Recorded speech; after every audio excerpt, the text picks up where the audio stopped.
Israel గూఢాచార సంస్థ Mossad పేరు ప్రస్తుతం యావత్ ప్రపంచంలో మారుమోగిపోతోంది. దీనికి ఉదాహరణ చెప్పుకోవాలంటే చాలానే ఉన్నాయి. ఇటు హమాస్ కీలక నేతలతో పాటు హెజబొల్లా చీఫ్ హసన్ నాసరుల్లా వరకు, బీరూట్లో పేజర్లు, వాకీటాకీల పేలుళ్ల వరకు మొసాద్ హస్తముందన్న టాక్ వినిపిస్తోంది. అదే సమయంలో మొసాద్ సీక్రెట్ ఏజెంట్లు పలు దేశాల్లో పట్టుబడుతున్నారు. కాగా మొసాద్ కు ప్రపంచవ్యాప్తంగా సీక్రెట్ ఏజెంట్లు ఉన్నారు. తాజాగా లెబనాన్ లో ఇజ్రాయెల్ కు చెందిన మొసాద్ ఏజెంట్లను అరెస్ట్ చేశారు. హెజబొల్లాకు బాగా పట్టున్న దక్షిణ లెబనాన్ ప్రాంతాల్లో ఈ ఏజెంట్లు పట్టుబడ్డారు.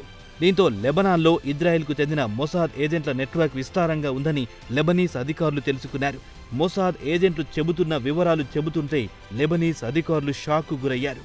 కాగా లెబనాన్ అధికారులు మొసాద్ కు చెందిన ఏజెంట్లు చెప్పిన విస్తుపోయే వివరాలు వెల్లడించిన తర్వాత కొన్ని రోజులకు టర్కీ కూడా తమ దేశంలో మొసాద్ ఏజెంట్లను అరెస్ట్ చేసినట్టుగా ప్రకటించింది.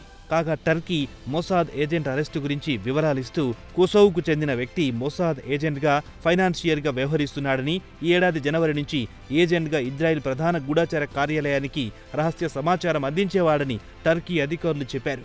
ఈ ఏడాది జనవరి నుంచి టర్కీ అధికారులు డజన్ల కొద్దీ అనుమానితులను అరెస్ట్ చేసింది.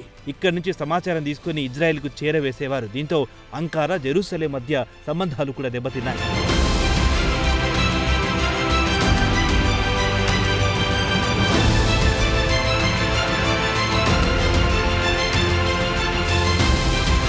ఇదిలా ఉండగా గత నెలలో టర్కీ పోలీసులు ఓ అనుమానితుని అదుపులో తీసుకుని విచారించారు.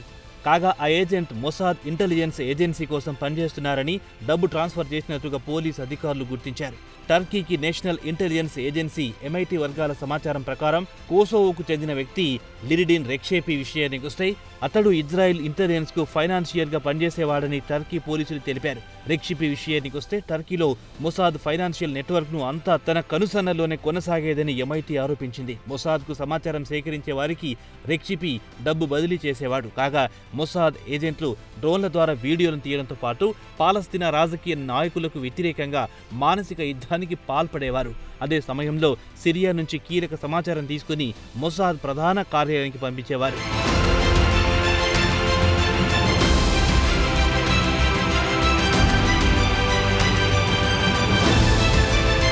అయితే కొసావోకు చెందిన రెక్షిపీ ఈ ఏడాది ఆగస్టు 25న టర్కీలో ఎంటర్ అయ్యాడు. అప్పటి నుంచి అతనిపై ఎంఐటీ నిఘా పెట్టింది.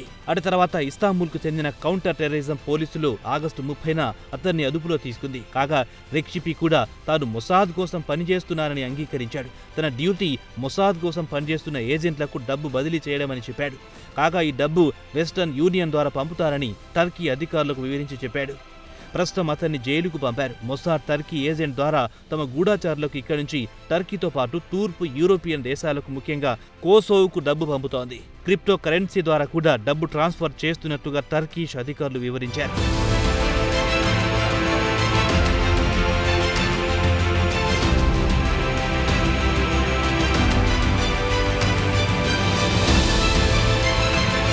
ఇదిలా ఉండగా ఇజ్రాయిల్ హమాస్ మధ్య గతేడాది అక్టోబర్ 7వ తేదీన యుద్ధం మొదలైన తర్వాత టర్కీలో మొసాద్ కార్యకలాపాలు బాగా ఊపందుకున్నాయి. గతేడాది అక్టోబర్ 7న హమాస్ మిలిటెంట్లు ఇజ్రాయిల్ పై పడి 1200 మందిని విచక్షణ రహితంగా కాల్చి చంపారు. మరో 251 మందిని కిడ్నాప్ చేసుకుని తమ వెంట తీసుకెళ్లారు. కాగా ఇజ్రాయిల్ ను టర్కీ ప్రెసిడెంట్ తయ్యబ్ ఎర్డోగాన్ తీవ్రంగా విమర్శిస్తుంటారు. అదే సమయంలో పాలస్తీనా మిలిటెంట్ గ్రూప్ హమాస్ ను వెనుకేసుకొచ్చేవారు. ఇదిలా ఉండగా గతేడాది డిసెంబర్లో ఇజ్రాయిల్ కు చెందిన security agency Shin Ben chief Hamas ను ఉద్దేశించి తీవ్రమైన హెచ్చరిక చేశారు. హమాస్ కు చెందిన నాయకులు ఎక్కడున్నా లెబనాన్ లేదా టర్కీ లేదా ఖతర్లో ఉన్నా టార్గెట్ చేసి లేపేస్తామని హెచ్చరించారు. దీంతో టర్కీ అధికారులు వెంటనే రంగంలో దిగి డజన్ల కొద్ది ప్రైవేట్ ఇన్వెస్టిగేటర్లను అరెస్ట్ చేసింది. వీరంతా టర్కీలో పాలస్తీనియన్లు ఎక్కువగా ఉండే ప్రాంతంలో నివసించి అక్కడి నుండి సమాచారం సేకరించి ఇజ్రాయెల్ ఇంటెలిజెన్స్ కు సమాచారం పంపించేవారు.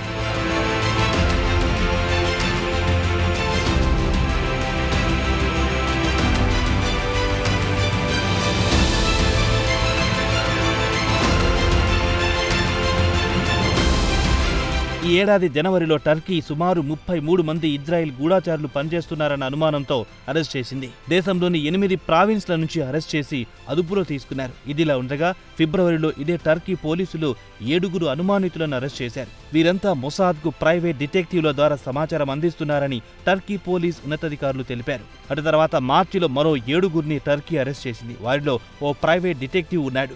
మొసాద్ కు సమాచారం విక్రయిస్తూ పట్టుబడ్డాడు. తర్వాత ఏప్రిల్లో మరో 2 మొసాద్ కు సమాచారం విక్రయిస్తూ పట్టుబడ్డారు. ఇన్ని అరెస్టులు జరుగుతున్నా ఇజ్రాయిల్ మాత్రం ఎలాంటి కామెంట్ చేయడం లేదు. ఈ ఏడాది మేలో ఇజ్రాయిల్తో అన్ని రకాల వాణిజ్య లావాదేవీలు తెగదింపులు చేసుకుంది. ఆగస్టులో దక్షిణాఫ్రికాలోని UN కోర్టులో గాజాలో ఇజ్రాయిల్ నరమేధం సృష్టిస్తోందని దావా వేసింది. ఎర్డోగాన్ బెంజమిన్ నెతన్యాహును నాజీ లీడర్ అడోల్ఫ్ హిట్లర్తో పోల్చారు. డబ్బు కోసం ఇబ్బందులు పడుతున్న వారిని మొసాద్ ఏజెంట్లు లోబర్చుకుంటారు. వారికి డబ్బు ఎరవేసి సమాచారం సేకరిస్తుంటారు. అలాగే సెక్స్ కోరికలు తీర్చుకోవాలనుకున్న వారికి కూడా అలాంటి సేవలను మొసాద్ అందిస్తోంది. ఇజ్రాయిల్ యువతులు కీలకమైన సమాచారం సేకరించడానికి, సెక్స్ కోరికలు తీర్చడానికి సిద్ధంగా ఉంటారన్న టాక్ సర్వత్రా వినిపిస్తోంది. మొత్తానికి చూస్తే ఇటు పాలస్తీనా, అటు లెబనాన్, ఇరాన్లో మొసాద్ పేరు చెబితేనే వెన్నులో వణుకు పుడుతోందనేది మాత్రం వాస్తవం.